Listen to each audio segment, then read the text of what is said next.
Welcome to Speak Up and Stay Alive RadiOh with author, speaker, and your host, Pat Rulo.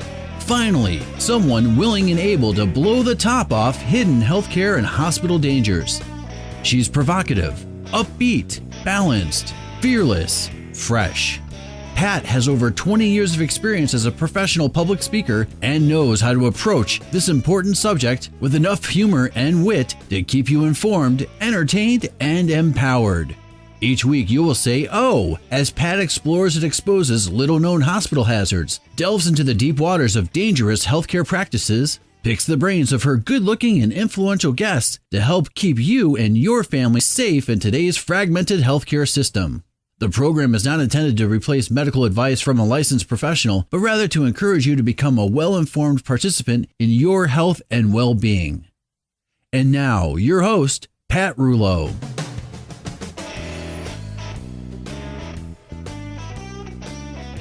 Hello, I'm Pat Rulo, hostess of everyone's favorite patient safety radio program, Speak Up and Stay Alive. And once again, I'm just so happy to be here with you to share some critical patient safety tips and tools. And today, I have an infection update, a teenage patient activist as our guest, and a fun game of Jeopardy ready to roll. So, you know the drill. First, grab a piece of paper and a pen or a pencil. You just might want to take notes. Then sit back in your best radio seat, turn off that darn cell phone, and enjoy this next hour with me. I'm glad you're here. And now it's time for the healthcare hazard of the week.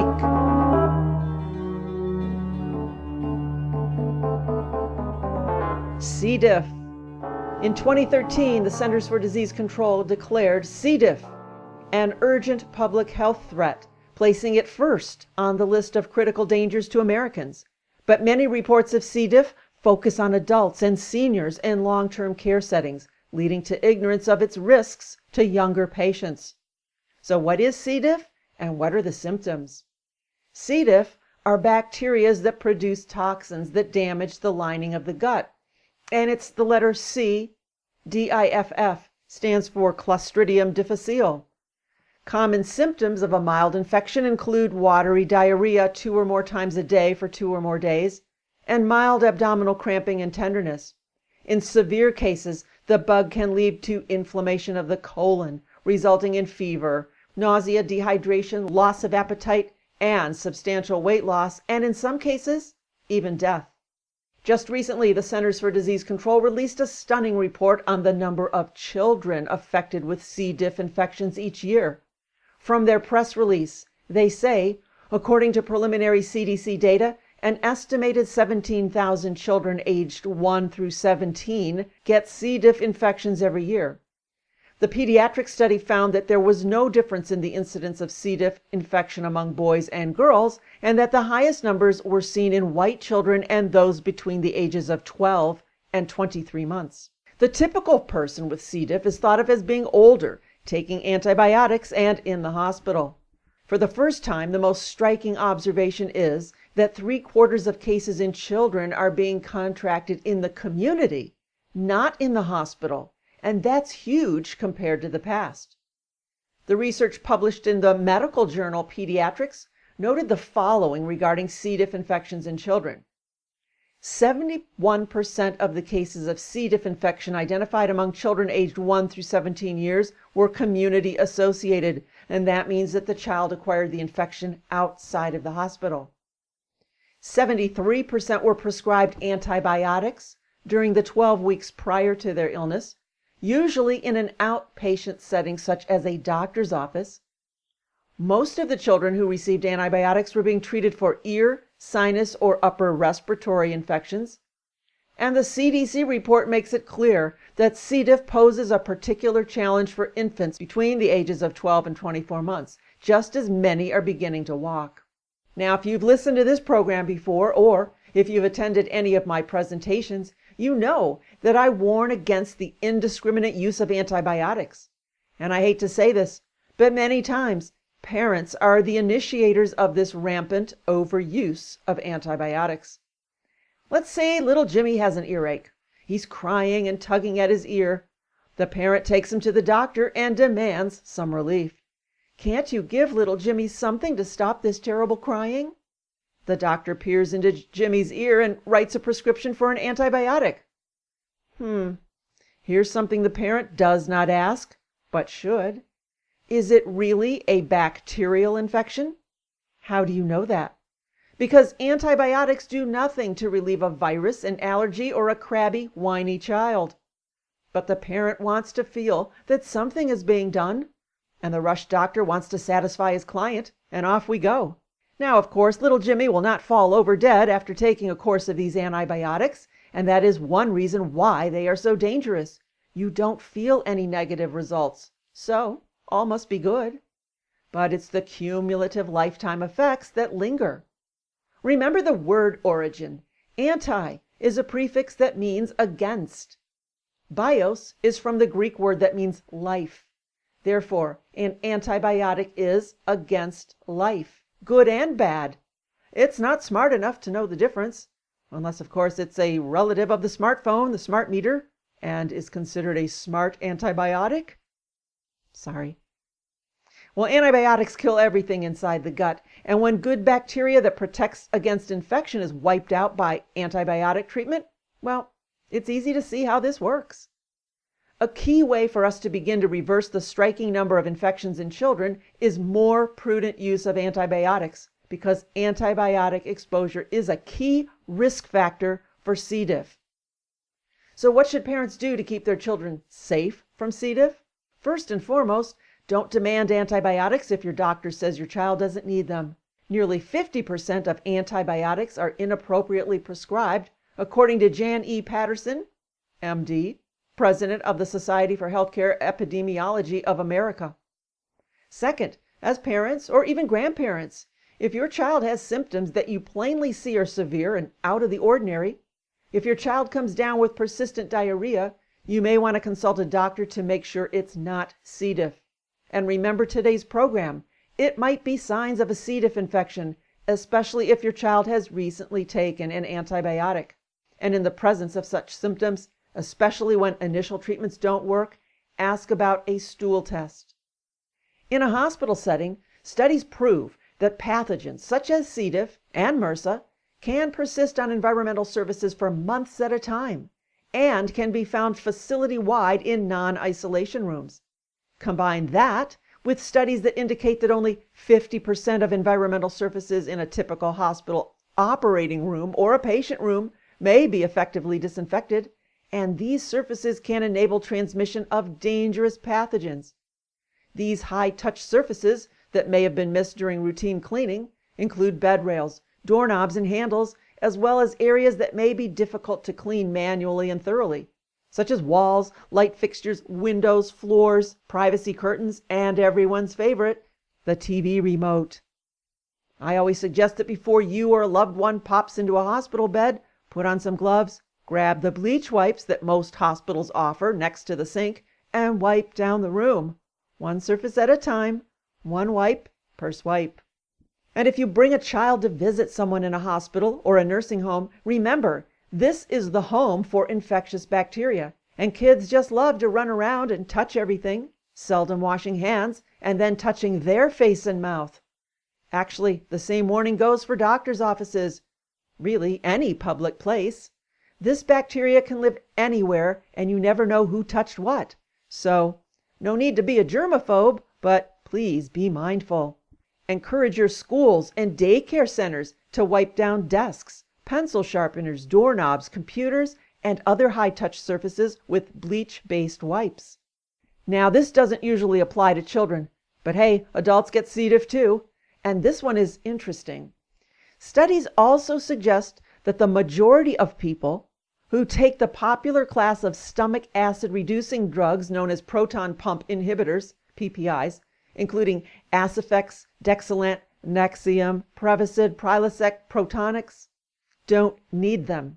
The FDA issued a statement in February of 2012 that the use of these proton pump inhibitors may be linked to an increased risk of C. diff diarrhea. So the FDA advises that patients taking these should contact their healthcare provider and seek care if they take these PPIs and develop diarrhea that doesn't improve. Some other steps for prevention. Clean suspected contaminated surfaces with bleach-based solutions. And for me, that includes the home too. Avoid people who are known to have C. diff. And remember, hand sanitizers do not kill the C. diff virus, only soap and water. So the ever-present age-old advice, make sure you and your children wash hands thoroughly with soap and water. How long is long enough? Long enough to sing the happy birthday song. In fact, here's one of our most popular Jerry the Germ vignettes. I'm Jerry the Germ, here to spread healthcare and hospital safety tips all over the airwaves. Here's our expert, Pat Rouleau. Hey, Jerry. I bet you and your germ friends just run and hide whenever you hear the happy birthday song.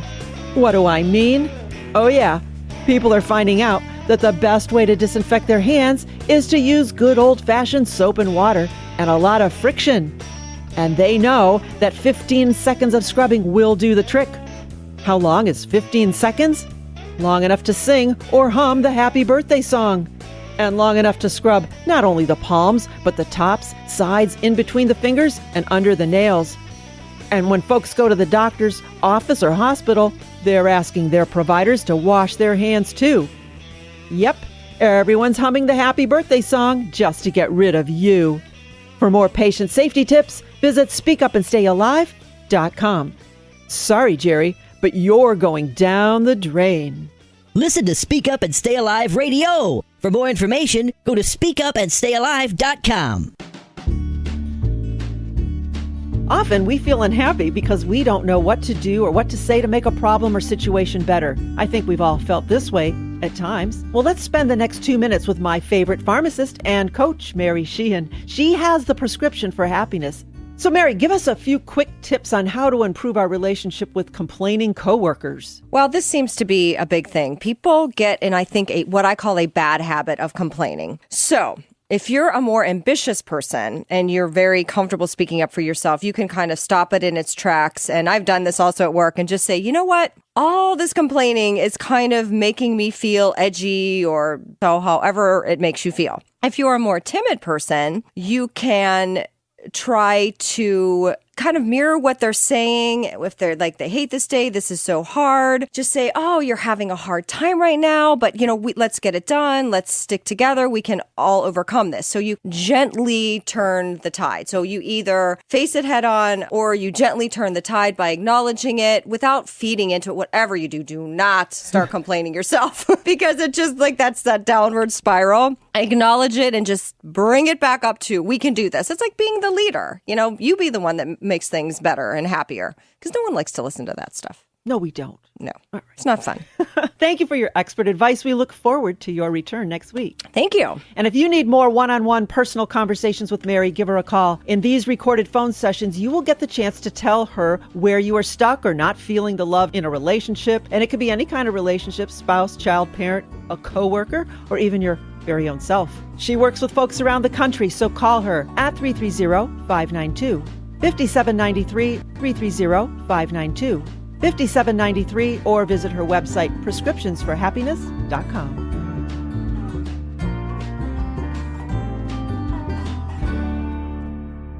Is your company receiving all the tax credits you qualify for? Recent legislation such as the Affordable Care Act will have a significant impact on many businesses. Ebert Financial Group will review your business and income tax return to determine if you may be overlooking tax credits intended to help small businesses. Call James Ebert of Ebert Financial Group today to set up a free consultation. Call 440-285-2060. That's 440-285-2060.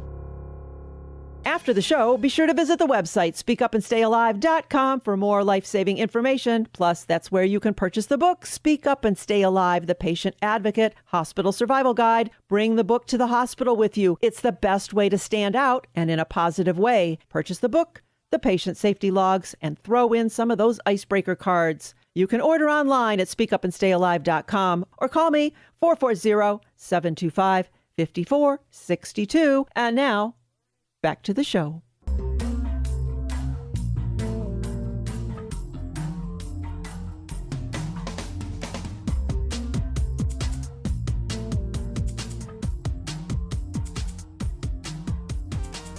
You're listening to Speak Up and Stay Alive Patient Safety Radio. I am your hostess, Pat Rouleau, and today I want to share a special guest, or two, but first, let me tell you how I found them.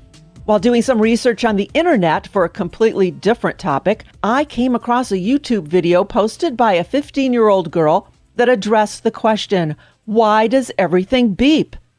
Her words resonated with me, as I experienced all of this hospital beeping during my mom's 4-month stay. So her video actually prompted me to do a hospital hazard of the week on alarm fatigue, which aired a few weeks ago. Intrigued by her young yet similar point of view that most patients share about noisy hospital rooms, I looked for more information about her and came across an epic monologue that she posted addressing her irritation with how hospital patients are treated, especially teens. Now, at my last count, that video has over 54,943 views since published on January 22nd of this year. So let's take a listen. So the doctors don't let you sleep at all. Like, if you think you're going to get sleep, then you're crazy. Because they come in at 6 in the morning, and they don't all come together. There's a med student first, most of the time, and then there's another one, and then there's another one, and then there are residents, and then there's the actual doctor, who's the actual important one, and then my other doctor, my rheumatologist, he comes in at noon, like a normal person on his lunch break, and he actually cares about me, so he lets me sleep. Then the other ones are just like, oh, no, I don't care, like, do you need sleep to heal? No, I don't think so. Like, that's crazy. Like, who needs sleep? That's not important. So they come in at whatever time, at 6 in the morning, and I am here, and I need sleep. I need to be awake, I need to be happy, and I've tried to tell them that I give better answers, and I will talk to you more, I will participate more if I'm not laying in bed like, well, what did you say to me? Are you talking to me? I'm asleep. I'm sorry. Yeah, so that's not going to work if you're not getting me engaged and talking to you. Then that's how people work together and do things, because they talk, and if they don't talk, then it's bad. It's just, it really annoys me too when they ignore you and they try to talk to your parents. Like, I am 15 years old. I know that's not that old, but at least I should have some say in what I want being done to me. Like, I am the patient and I need to be heard. Like, I am the patient. It's going to end up happening to me anyway. So if you try to leave the room to protect me from whatever, it doesn't work. I would like to hear what you're about to do to me. If you're about to poke me with a freaking needle, tell me. If you're about to cut off my arm, tell me. I need to know. Well, what started as an innocent video out of frustration ended out as an article in Forbes and much national recognition. I guess it's refreshing to hear our concerns and similar thoughts being voiced with such honesty and freshness. So the voice of those videos is here with us today. She is Morgan Gleason, and her mom, Amy, is also with us. So welcome to the show, Morgan. Thank you for having me. And welcome to you, Mom. Hi, thank you for having us. It's our pleasure. Well, Morgan, before we dig into your thoughts about your experiences and patient experience, will you briefly share your medical journey with us? Why is it that you know so much about hospital stays? Well, I have a autoimmune disease called juvenile dermatomyositis, and it affects the muscles and the skin, and it makes me very tired a lot too. So I go into the hospital for monthly treatments of IVIG and Solumedrol. Over the past couple of visits, that's been going on for 3 years, I've discovered there are many problems in the hospital and healthcare system. You've been in there so often, you've had many opportunities to see what's going right and what's going wrong. So what was the tipping point that caused you to voice your thoughts, and did you do so with a plan to post it on YouTube? We didn't actually have a plan to post the video on YouTube, but my mom sent it to an e-patient group that included e-patient Dave, who wrote the article on Forbes about it. So she just planned to send that, and we never knew it was going to get so much recognition and excitement. But basically, while I was in the hospital in January for meningitis, I was not getting enough sleep, like maybe 3 or 4 hours a night, and over multiple days. So I was very annoyed by that, and I figured if I was going to make a video, I might as well send it to people and have them and other people like show the support too. So that basically started the whole thing. Yeah, 54,943 views. That's a lot of people, huh? Yeah. And why do you think everyone's excited to hear about this? I think it's because so many people have the similar problems, and they discovered that there are a lot of flaws in the healthcare system and that patients aren't treated like patients. They're treated like subjects to be tested on instead of actual people with feelings and concerns. Oh, I love you. And Amy, as a mom, what were your thoughts about Morgan's monologue? I thought she just naturally expressed so many of the things that you hear about in healthcare today about patient engagement and trying to make things more patient-centered. And so she just kind of naturally said those things based on her experience, and it seemed like it was something good to share. Mm-hmm. Well, Morgan, you said, I am the patient and I need to be heard. And I was also thrilled to hear you use the word engaged. And I want to talk about that statement as it relates to children and teenagers, because obviously you're not of legal age to make healthcare decisions. So often I would imagine that healthcare providers, and I'm sure some parents, seem to discount and even ignore the wishes and thoughts of a young patient. So share your thoughts about that. I think that people automatically assume that if you're not 18 and you're not allowed to make decisions without a third party, then you don't have any thoughts or feelings about what's happening to you. But that's not true at all. And a lot of times I think teenagers probably have the most opinions that are about what's going on to them and what's going to happen to them, that they need to be heard and that they shouldn't be ignored like they don't matter. Right. I agree with you, but that's kind of a rough one because people do throw that up at you. Well, you're not able to make those decisions and you don't have the experience, but really it's your body. You should at least be able to have some say in it. Yes. If you can't at least make the final decision, you should at least have some input into it. Absolutely. And fortunately, you have parents that listen to you. Yes. Yes. Well, now I also saw some rumblings of comments that asked underneath your video that says, well, this isn't a vacation spot and you're not the only one here, kind of discounting what it was you were saying. How do you respond to that? Yeah, just because it's expected doesn't mean that it can't change and that the doctors are there to help the patients. It's not the other way around. It's not like anybody chooses to have a health problem either.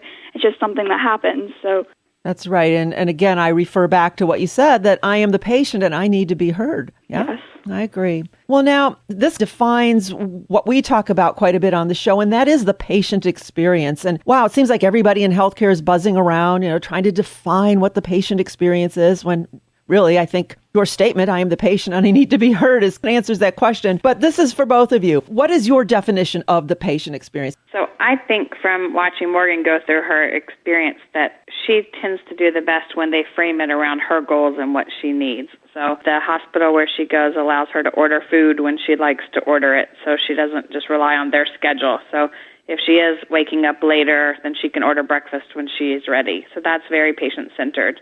Obviously, the rounds example that she gives where they come in all at different times and starting very early in the morning is the opposite of that, and it's geared around their schedules and not what she needs to get sleep.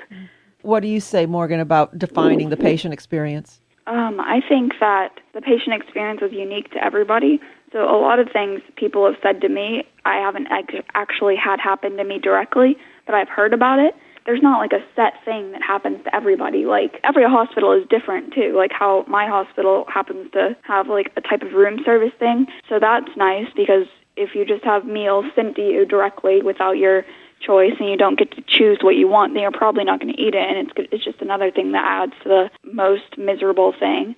And then also I like to have my blood drawn separate from the IV because I personally think that it hurts less than having like the person try to manipulate it in your arm and try to pull out the blood. So I just prefer to have a second stick, but a lot of people think that that's crazy. So I just think that if you can do anything to accommodate the patient, you should try. Right. And I always find it so absurd that why don't you just ask the patient what would make a good patient experience for them? I mean, instead of everyone trying to run around trying to figure out what the definition might be, well, you nailed it. You said everyone is unique and every patient experience is unique. How about if they just ask the patient? Yeah. If you try to treat everybody as a general thing, then there are going to be some things that other people like that certain people don't. So I think you need to communicate with the patient and the doctors and decide what you can do to accommodate the patient and their wants and needs. I've even seen with Morgan that different ages have different needs or different places where she is in her journey. So when she was first diagnosed, and she was 3.5 years ago, she was really entertained by certain things that the hospital did for children. But now that she's 15, she wants a different kind of thing, and they don't have as many things for teenagers. Mm-hmm. That's a whole group of folks probably that's missed. Like you say, they cater to children and then obviously to adults. And there's probably that whole teenage group that gets left out. This could be a new job, Morgan. Now, you talk quite a bit about sleep and noise. And yeah, if you need sleep to heal, and if you're always being awakened in the middle of the night and multiple times throughout the day, it's very difficult. What would be the remedy for that? I think you could just try to be as quiet and respectful of the person's sleep and needs to sleep and rest to get better, because it'll make them happier, and it'll also speed up their healing process. A lot of my nurses are good at it, but they come in with a flashlight, and that's good. They're really good at trying to minimize the light and the noise. I know some nurses, they just flip on the lights and start talking to my mom in the middle of the night while I'm trying to sleep, and that certainly doesn't help. No, it really doesn't help. How did they react, the folks at your hospital, to your videos? The nurses loved it, but mainly like the risk management people, they tried to tell everybody not to watch it. So I think they were mainly concerned with getting bad press in the hospital. And I personally think the hospital is great, and I wasn't trying to say anything bad. I was just frustrated. So. Right. And I don't think it's anything particular or unusual to that specific hospital. It happens everywhere. Yes. Yeah. Well, now, I imagine that your life changes when you have a chronic disease or when someone in your family does. Share with us, both of you, some of the good things that have come from all of this. I think that I have developed more and become more independent. Also, because I've had to do a lot of things I didn't have to do before. I've gotten a lot more responsibilities to remember to take my medicine and stuff like that. But I also think that I've gotten a lot of opportunities. Like, if I had never been in the hospital in the first place, I wouldn't not be here right now. I wouldn't have any of the experiences. And I'd probably just end up being, because I want to go into the healthcare field. So I think that I'd probably just end up being another nurse or doctor with not actually caring about the patient. So I think that's helped a lot. And it's also given me a lot more knowledge on just healthcare and health needs. Sure. And you were extremely articulate, and you're going to go far. That was going to be one of my next questions. Do you think that this experience will lead you into the field of healthcare in some way? And kind of answered that. But did you think that prior to this? I kind of did, but now I'm pretty much certain that I want to definitely do something in the healthcare field. I'm thinking about maybe being a physical therapist. Mm-hmm. But I think that's kind of made sure that I really wanted to. Absolutely. You're going to come at it with such a unique perspective, and your patients will love you. Yeah. Well, same question for you, Amy. Sure. I think like any parent and any child or any person that gets diagnosed with something that's serious, it's life-altering for sure. In a lot of ways, you face a lot of challenges that other people don't. But it does, like Morgan said, give you some opportunities as well. I think Morgan is a much more compassionate person than probably your average 15-year-old. She takes things very seriously and, has ambitions that aren't about going to the mall or what movie's out. Not that she doesn't care about those things, but I think it's raised her level of awareness of the world in ways that are good. I agree with you, and I'm so impressed and proud to have both of you on the program. I really appreciate your doing that for our listeners. Now, if our listeners want to learn more about you, watch your videos, where can they go to do this? I have a website, morgangleason.com, and then I also have a Twitter at Morgan_Gleason. Your website is what again? MorganGleason.com. MorganGleason.com. May I post that information on my website, Speak Up and Stay Alive, as well, so folks that listen can easily cross-check over to you? Yes. Yep. And Amy, you also have a blog? I do. It's amygleason.blogspot.com. Okay. And you've chronicled some of this as it's happening, yes? Yes, I have. And I've also written some things we've learned along the way of managing chronic disease and how to get the best out of your visits and some things like that as well. That's excellent. I think that it's going to be a great resource for people. So am I missing anything? Is there anything you two would like to bring up and talk about? The only other thing I would say is I think you touched on the fact that this is really a systemic issue. It's not something that's specific to her hospital or her doctors. She has great doctors and great care, and they've, made her better than she was when she was first diagnosed, for sure. So I think this is really about our system and how the whole healthcare system works and how schedules are made and how payments are generated and how patients are treated overall. And I do think that we're starting to see a trend of people, at least you hear the words patient experience where you didn't before. When Morgan was first diagnosed, even to now, they have more programs in place at the hospital and trying to give people access to their records and things like that are coming. So I do think there's a big trend in the system to move in the right direction. But I think if people will generally just look at it from the patient's view and talk to patients, then they'll find the answers that they're looking for and making a better experience. I agree, and I think the two of you are going to take this quite a long way. I really do. Thank you very much. Well, it's my pleasure. So, ladies, any final words of advice for us today and for our listeners? Don't be afraid to speak out, definitely. Don't feel like you need to listen to the doctor all the time. You should definitely listen to the doctor, but don't feel like what they say is set in stone. You should still have an opinion also. Excellent. And especially for teenagers, do you have any specific advice for teenagers? I think that you should be engaged with your health care, and even if nobody will listen to you, you should still try to voice your opinion, because somewhere along the way someone will listen to you. I agree. I think patients getting engaged in their health care, as it's been said, is the blockbuster drug of the century, and I think it will change our health care the way we know it. Great. I love blockbuster drug of the century. I'm going to have to use that. I think Leonard Kish said that. Well, then I'll borrow it. Well, I thank you both for doing what needs to be done in such an organic and heartfelt way. It's people like you who ultimately will make healthcare safer, better, and a little less noisy. So thank you so much, Morgan, for being with us today. Thank you for having me. You are welcome. And thank you, Amy, for all that you are doing as well. Thank you very much.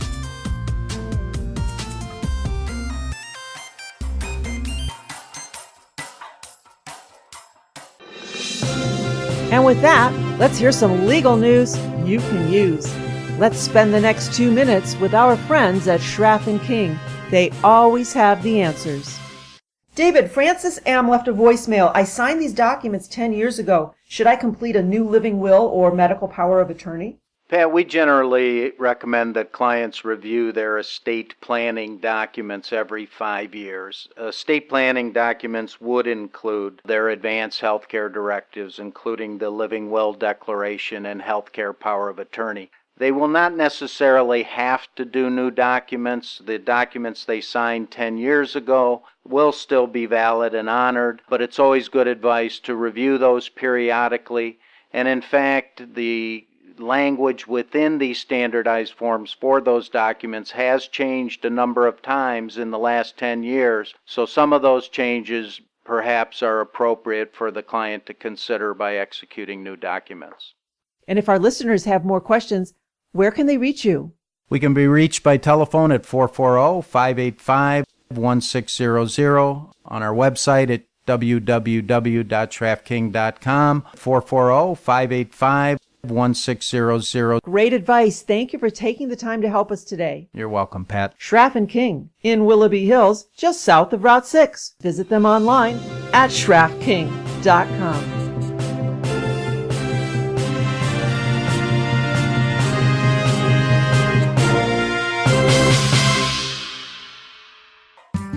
With all of the changes being made within the healthcare world today, not only is it confusing, but it is increasingly more expensive, and doctors and their practices may not be able to see all of the newly insured patients. That's why I always encourage our listeners to take care of themselves now in order to avoid a potential hospital stay. Listen as I spend the next 2 minutes with my friend, Dr. Tad Roediger of Roediger Chiropractic. He's got ways to keep us well. Well, Dr. Roediger, tell us, how can your chiropractic services help keep us well, safe, and out of the hospital? That's a great question. I'd rather see somebody once a month, making sure that their body, their joints, and then most importantly, their nervous system works as close to 100% as possible. And so checking somebody once every 3 or 4 weeks to make sure that they stay healthy, that they stay good. Most insurances cover chiropractic. Most Medicare plans do cover chiropractic. In my office, the adjustments are just $36. The initial exam is $57. And that includes a set of x-rays and the surface EMG scanner and the exam and the interview with the patient and to go over the test results. And then after that, it's just $36. There's no other fees. Even re-exams are all included with the adjustment. If you've never thought about having chiropractic care, try it. Or get checked at least to see if it might be something that might benefit you. You never know what medical ailment it might help. I encourage you to visit Dr. Roediger for a consultation. Call him for an appointment at 440-285-0756. Dr. Roediger is located in Chardon, Ohio at the Village Station, 401 South Street, just 1/2 mile south of downtown Chardon off of Route 44. Or you can always call him at 440-285-0576. We were surprised when Dad brought up hospice care. I thought you called when you were all out of options, but Hospice of the Western Reserve has been helping care for Dad for some time now. I'm so glad we called when we did. Their support has given us quality time I'll remember forever. With Hospice of the Western Reserve, you can choose when, where, and how you receive care. Discover why the hospice of choice is Hospice of the Western Reserve at hospiceofchoice.org. Okay, I'm good to go. You are listening to Speak Up and Stay Alive, Patient Safety Radio. Now you can join us every Saturday morning in Cleveland, Ohio, and in Phoenix, Arizona, and 22 other stations throughout the country. Or you can listen to us live online from anywhere in the world at the station's websites. We're also on the XDS Cumulus satellite for every other radio station in the country to pick up. So if you love this show, which you should, and you have a friend or a family member in another city or state and would like for them to hear the program, just tell them to contact their local program director and they can very easily pick up this show and add it to their current lineup. I am your hostess, Pat Rouleau, so happy to spend this time with you to help you survive any healthcare or hospital encounter. Well, Eric is back after his birthday break. Woo! Yay, birthday boy. And it is that time again. I think you boys picked another oldie but goodie out of the game chamber, and that is, are you in jeopardy or are you safe? This is going to be fun. Is Don in the booth? He's ready. Okay, here we go. In 5, 4, 3, 2, cue lights, music. Now entering the studio are today's contestants. So let's introduce our players. Who do we have? I'm Bob from Gatlinburg, Tennessee, and a former developer and financial planner. Yay, Bobby. Thanks for being here. You're welcome. And I'm Eric, and I'm a regionally famous radio producer from Northeast Ohio. And you're older. A little bit. Uh-oh, he reached that milestone of what, 30? 28? Boys never tell. He won't tell. These people will compete today on Are You in Jeopardy or Are You Safe? All right. As a reminder, here's how it goes. I will read a health-related statement, and you guys have to decide if you're in jeopardy or if you're safe. Now, remember, you will have limited information to make your decisions, so in a real-life situation, you would ideally have more information in order to make your truly informed decision. Okay? Ready? Go for it. I'm waiting on you. Let's do it. Let's do it. Here is the Speak Up and Stay Alive question number 1. You're shopping for a cola beverage. Coke or Pepsi? You choose Pepsi. Are you in jeopardy or are you safe? That is so bad. You're in jeopardy big time. Right. You're not safe. Okay. I would say Jeopardy just because it's cola, period. Okay. Not the most healthy drink. Absolutely. First of all, yeah, both of them not healthy drinks, too much sugar. But according to a study published by Consumer Reports, Pepsi products contain dangerously high amounts of, MEI, the chemical added to create the lovely caramel color. Yeah. Under California's Proposition 65 law, any food or beverage sold in the state that exposes consumers to more than 29 micrograms of MEI per day is supposed to carry a health warning label. Now, in recent Consumer Report tests, each of the 12-ounce samples of Pepsi won and had more than 29 micrograms per can or bottle. Coke, on the other hand, found negligible amounts, therefore making it a smarter choice when it comes to the MEI caramel coloring. And now, Bob, you were thinking about the story we told about the Pepsi using the aborted fetus cells as a way to enhance the flavors. Oh, yes, I was. And that's exactly what I was talking about. All right. But now we've got the caramel MEI. So what do you think about that, Eric? I think I'll just try to stay away from colas, period. Absolutely. Water's the best alternative, Eric. Yeah. Just drinking chemicals, caramel chemicals. All right, guys. Speak Up and Stay Alive. Question number 2. You are in the hospital for a week and seldom get out of bed. You think, what a great time to catch up on my rest. Are you in jeopardy or are you safe? Eric's pondering that. I'm really just not sure what to think. Okay. What do you I'm going to say you're in jeopardy because I think you need the exercise, you need to move around, you need to get up. And if you don't, all your muscles are just going to relax and you need to get up and move around. You are right. Yes, you've got muscle atrophy, but this can also help prevent bed sores and blood clots that can form in leg veins. Yeah. So when you're up to it, ask your nurse or a friend or a relative to help you get out of bed, and if possible, take a stroll. And if you have to spend a lot of time in bed, ask for special pads that help prevent bed sores and those pneumatic stockings that can help prevent blood clots. And they have mattresses now, too, that move you around, too, that you can ask for. Yes. Don't think you're not there to rest and vacate, huh? That's right. All right. Got it, Eric? Got it. Move around, man. Okay, the Speak Up and Stay Alive question number 3. You are making potatoes for a family party. Several of the potatoes are green. You don't have time to run out to buy another bag, so you use the green potatoes. Are you in jeopardy or are you safe? That one, I don't know what to say, but I'm going to say you're probably in jeopardy. I don't know why, but I've got that. There's some kind of a gut feeling. Okay. Actually, that's pretty much the same thing, I would say. I don't know if I like the idea of green potatoes. All right. Well, you're both right, because green potatoes contain a poisonous chemical called solanine, and it's actually very dangerous for your health. It is a fact. As potatoes turn green, the concentration of solanine, which is a glycoalkaloid poison, increases, making them poisonous for human consumption. Now, although potato poisoning is rare, it does happen. And there are a few reports of poisoning because of eating green potatoes or drinking potato leaf tea. Oh, that sounds great. Potato leaf tea? Did you guys ever have that? I've had hardly any tea because, I don't know, I'm not British. You're not a tea drinker, Eric. Did you say you're not British? Yeah. That's the British blend. Anyway, here's 3 potato tips. Do not eat potatoes that are spoiled or green below the skin. Potatoes that are not green but have had many sprouts removed are safe to eat. And last, if the taste of a potato is found to be bitter, then it is better not to consume it. No bitter taters, right?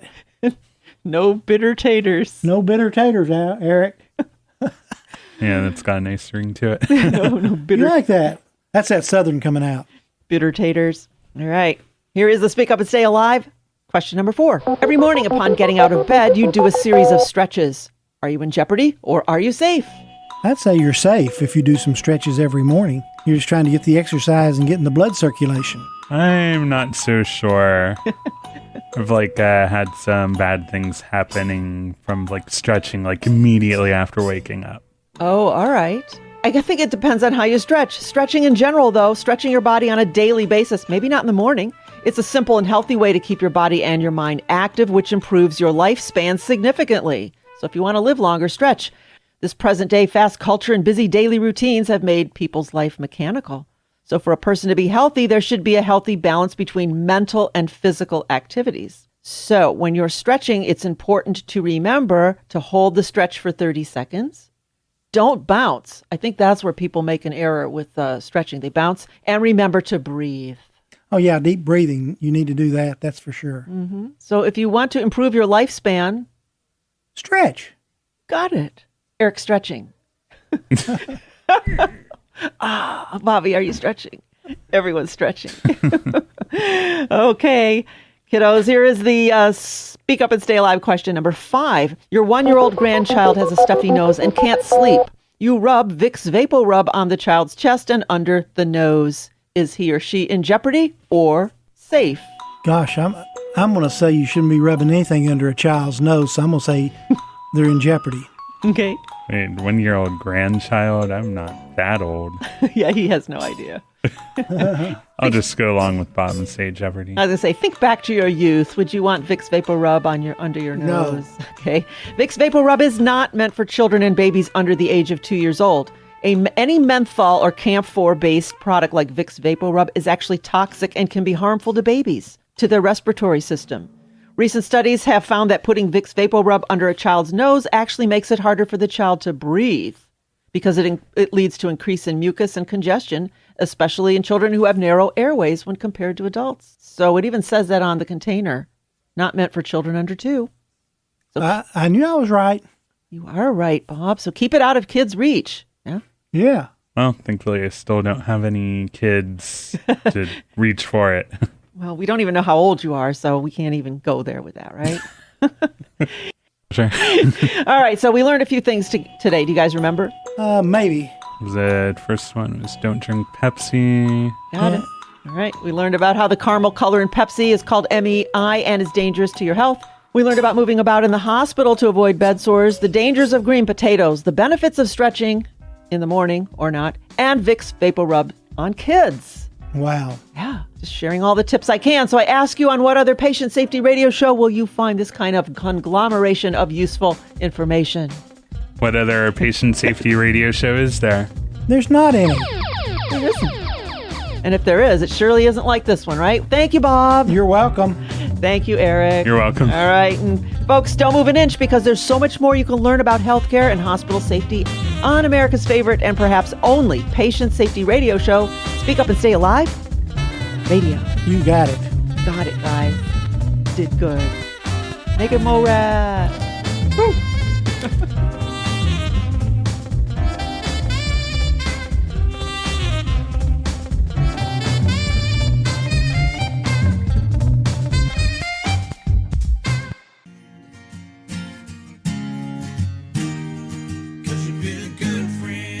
Do you have a family member or friend in a nursing home or assisted living community? Could they use a little extra help or companionship? Here's a solution that you might want to share with them. Listen, as I spend the next 2 minutes with my friend Bonnie Warren from Comfort Keepers, I'm sure she can help us with this one. So Bonnie, I know that Comfort Keepers offers in-home care. Do you also provide services to those in nursing homes or assisted living communities? Pat, we are often called to help in nursing homes, assisted livings, and also hospitals, because occasionally a patient may have dementia and not be able to remember that they also have a broken hip and can't just hop out of bed. So we are called many times to come and sit by the bed and give companionship as well as safety to those patients in the hospitals and the nursing homes. We've had many clients over the years who are in assisted living, and maybe their needs go beyond what the assisted living can provide. The assisted living will suggest that it's time for them to go to a nursing home, but the family doesn't want them to do that. So they say, oh my gosh, what can we do? And happily, the assisted living facility will say, call Comfort Keepers. They can come in and help do what we don't have time to do. So we go into the assisted living. Perhaps we're helping with feeding or helping with bathing or companionship.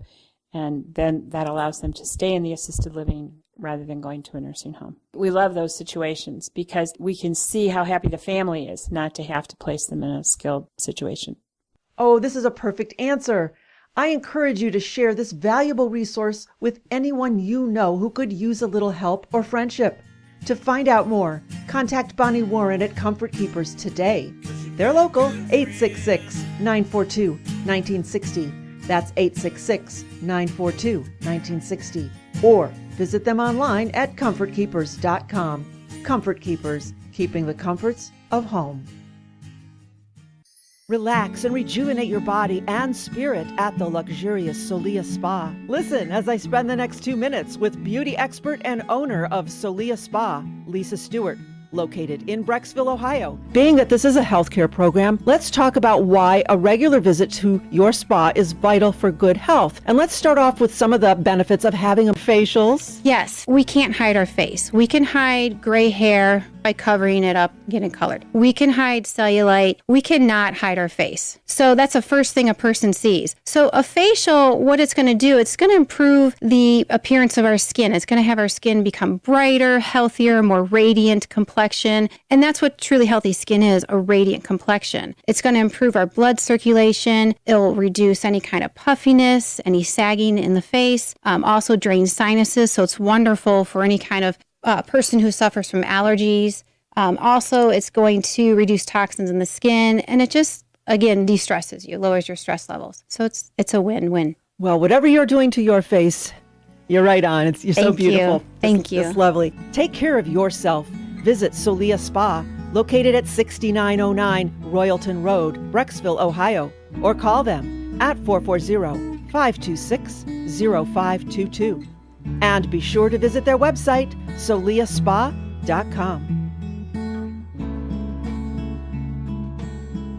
You're listening to Speak Up and Stay Alive, Patient Safety Radio. I am Pat Rouleau, your hostess and author of the book, Speak Up and Stay Alive, the Patient Advocate Hospital Survival Guide, available at all of our live speaking events or at our website, speakupandstayalive.com. And I want to remind you, if you're looking for a speaker for your next event, I'm happy to share my expertise with your group. My presentations are always fun, fast-paced, and full of information you will not find anywhere. So call me and let's talk about how we can make your next event a memorable and worthwhile experience. I'm at 440-725-5462, or you can always email speak@speakupandstayalive.com. Now we're short on time today, but before we go, I want to give a big thank you to our weekly radio sponsors and guest experts. So please visit speakupandstayalive.com, the website, to find out more about our sponsors and weekly guest experts. And please use them and their services, because thanks to them, we are here, and that helps keep all of us safe. And be sure to come back next week. Lots more to share with you. I'm planning a special segment on the potential health and freedom effects due to regionalism and other Agenda 21 issues. You've heard us talk about the deleterious effects of smart meters. Well, next week, I'll be interviewing a local political candidate about the stripping away of our property rights. What does this have to do with your health? You'll just have to tune in. So tell your friends, mark your calendars, and set your alarms for next week. Same time, same place, but not the same information. Start your week with an O. Speak Up and Stay Alive, Patient Safety Radio. And until next week, I hope you have a healthy and a happy week. I am Pat Rulo, and I am your guide to safe and successful healthcare and hospital encounters. The information provided in today's broadcast is for informational purposes only and was not intended for use as diagnosis or treatment of a health problem and should not be considered as medical advice. If you've missed part of today's show or just want to share the information with friends, you can listen to all of Pat's previous shows at speakupandstayalive.com. Want even more information? Purchase a copy of Pat's book at speakupandstayalive.com. Or you can call Pat at 440-725-5462. Until next week, remember, it's okay to ask others to wash their hands. You have to speak up and stay alive.